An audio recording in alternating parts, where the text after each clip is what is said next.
بسم الله والصلاة والسلام على رسول الله. وش أحوالكم؟ إن شاء الله يا رب تكونوا بخير وفي أحسن الأحوال. كما عرفتوني من خلال القناة أنا نحب الحاجات البسيطة ونحب الحلويات الجافة التقليدية تاع زمان، من بينهم حلوة اللومبوت ولا قاتو تاع المحقن كما نقولوا حنا في الشرق. يعني هذه الحلوة التقليدية اللي ما نقدروش نستغناو عليها في المناسبات وبغير مناسبات، يعني حتى كل يوم هكا نحضروها ونشربوا بها الحليب. يلا راح نعطي لكم وصفة هايلة تخلي الحلوة تاعكم تاع اللومبوت ولا تاع المحقن تجيكم تدوب في الفم.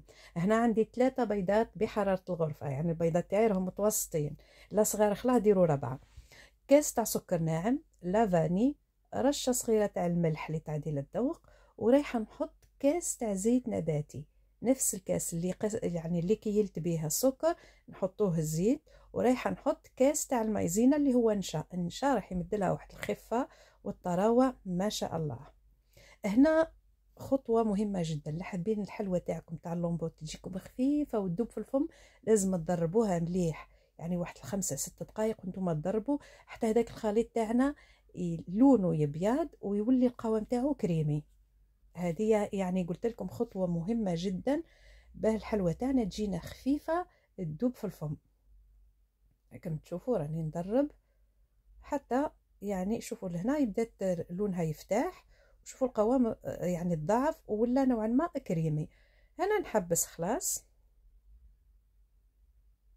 ورايحة نبدأ نحط في الفارينة.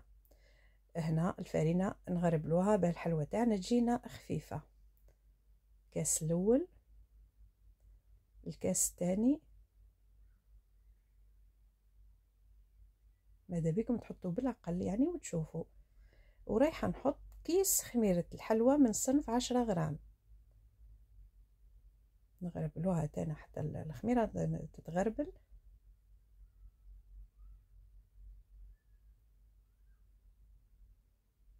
ونبدأ نلم في العجينة تاعي ونزيدو في الفرينة تدريجيا حتى نتحصلوا على يعني عجينة تكون طرية. هنا راني نخدم وحدي يد تخلط ويد تغربل هكا. هايا سلكت راسي. هنا نبقى هذا الكاس الثالث، حسبوا معايا حطينا 2 كيسان الاولين ومن بعدك زدت كاس الثالث، والكاس الرابع يا البنات راح نحط منه يعني كاس غير ربع، تسمى حطيت 3 كيسان والكاس الرابع حطيت منه كاس غير ربع، يعني 4 كيسان غير ربع الكمية الإجمالية تاع الفارينة. وكل سيدة ونوعية الفارينة اللي تخدم بها، ممكن تحطي 4 ممكن تحطي 3.5. المهم انتي حطوا دفعة واحدة 2 كيسان الأولين ومن بعد يعني وليو زيدوا بالتدريج الفارينة باه ما تغلبكمش يديكم وما تجيكمش العجينة يابسة، خاطر لا يبستوها يعني الحلوى تاعكم راح تجيكم ثقيلة وتجيكم يابسة. هنا شوفوا خاطر راح نخدموها بالمحقن ولا باللومبوت لازم تجي طرية خلاص.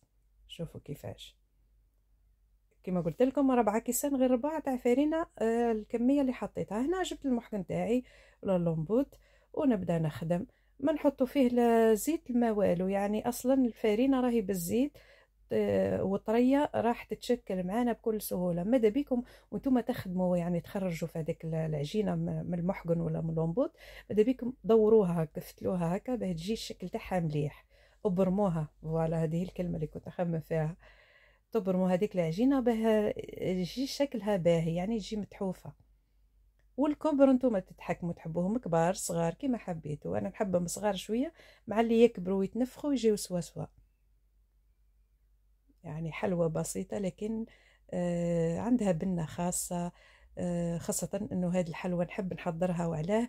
لأنه هذه الحلوى المفضلة اللي كانت تحبها ميمتي الله يرحمها وينعمها ويرحم جميع موتى المسلمين. يعني في هذه العواشر نترحموا على جميع موتانا، إن شاء الله يا ربي يكونوا في الفردوس الأعلى يا ربي. قلت لكم أنا ندير فيها وصورة ماما الله يرحمها راهي في بالي، الله يرحمها يا ربي. نشكلوهم هكا بنفس الطريقة حتى نكملوا كامل الكمية. والحلوى دي اللي يعجبك فيها بسيطة وزاكية، يعني ما هيش مكلفة وفي نفس الوقت خرج لنا كمية ما شاء الله. نحكموها مع الحاشيه برك نقفلوها مليح. هنا راح نحطها في الفرن على 180 درجه، وشوفوا بعد ما طابت وبردت حطيتها في صحن التقديم تجيكم ما شاء الله. طيابها البنات ويجي ابيض شويه باه تقعد متحوفه باهيه. شوفوا ما شاء الله كيفاه تجي تذوب في اليد قبل الفم. حلوه بسيطه ولكن عندها قيمه كبيره عندنا احنا كجزائريين. نقول لكم تهلاو في رواحكم ونهاركم زين مبروك. السلام عليكم.